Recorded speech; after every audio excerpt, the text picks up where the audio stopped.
അതെ, അമ്മ തന്നെയാ. എന്താ ഇവിടെ നടക്കുന്നേ? അതമ്മേ എന്താടാ? വല്ല ഉറങ്ങാൻ കിടക്കായിരുന്നു, പക്ഷെ പെട്ടെന്ന് വീണ്ടും വിശന്നു.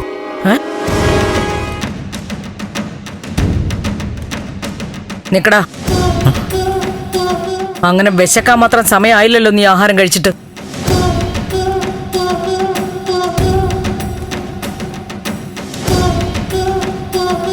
ഇതാർക്കടാ ചോറ്?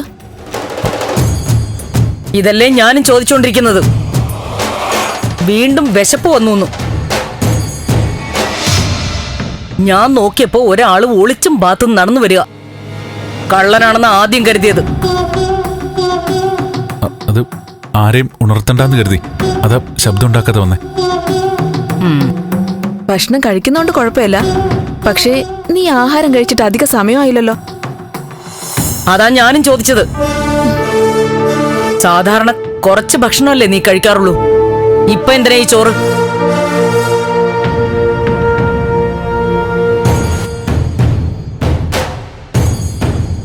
നിങ്ങൾ പറയുന്നത് ശരി തന്നെയാ, പക്ഷെ ഇതിപ്പോ ദേവിക്ക് വേണ്ടിയാ.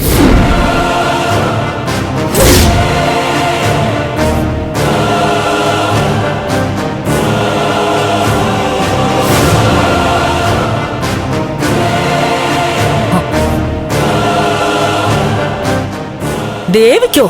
എന്താണ് നീ പറഞ്ഞേ? ദേവി എവിടെയോ അകന്ന് നിൽക്കല്ലേ. നിങ്ങക്ക് ചിലപ്പോ എന്റെ അവസ്ഥ മനസ്സിലാവില്ല.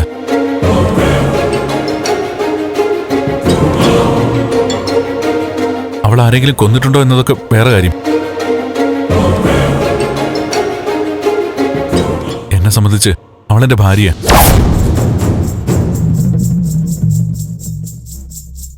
ഞാൻ താലികെട്ടിയ പെണ്ണ്. അവൾ എവിടെയാ? ജീവനോട് തന്നെ ഉണ്ടോ? അഥവാ ഉണ്ടെങ്കിൽ തന്നെ ആഹാരം കഴിക്കുന്നുണ്ടോ? എന്തൊക്കെയുള്ള ആദ്യം എനിക്ക്. നിനക്ക് എന്താടാ പറ്റിയേ? ദേ, ഇതാണ് ചോദ്യം. എനിക്കെന്താ പറ്റിയെന്ന് എനിക്ക് തന്നെ അറിയില്ല ചേച്ചി.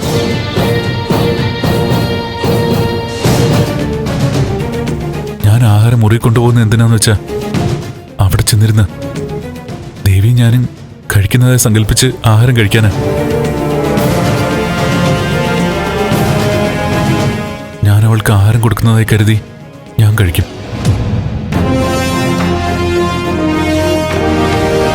അതെന്റെ സമാധാനത്തിന് വേണ്ടിയാ, അവൾ എവിടെ ഉണ്ടെന്ന് ഉറപ്പിക്കാൻ വേണ്ടിയാ. പ്രഭ, ഈ ഒരു അവസ്ഥയിൽ അവൻ അങ്ങനെ ചെയ്തോട്ടെ.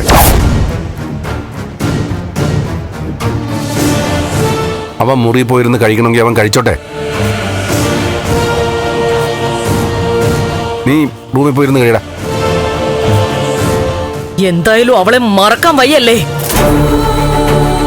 അവൾ എവിടെയോ മറഞ്ഞിരിക്കുന്നുണ്ട്, പക്ഷെ നിനക്ക് അവളെ സങ്കല്പിച്ച് ഊട്ടണം.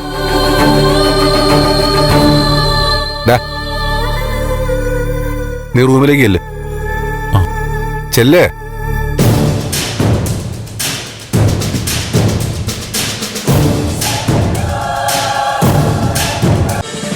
ഫ്ലവേഴ്സ് ഒരുക്കുന്ന കാഴ്ച വസന്തം യൂട്യൂബിൽ പ്രേക്ഷകർക്ക് ലൈവായി കാണാം. ഫ്ലവേഴ്സ് കോമഡിയിൽ ജോയിൻ ചെയ്യൂ, ആസ്വദിക്കൂ.